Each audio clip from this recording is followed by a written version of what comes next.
AWS Lambda, a serverless compute service, has a number of very useful features. With your Lambda function, you can do anything traditional applications can do, including calling an AWS SDK or invoking a third-party API, whether on AWS, in your data center, or on the internet. After you upload your code to Lambda, you can configure an event source. An event source can be over 200 native integrations. These include API Gateway, S3, DynamoDB, Kinesis streams, or SNS notifications.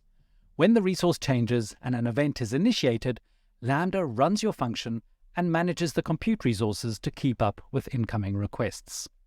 Instead of scaling by adding servers, Lambda scales in response to the events.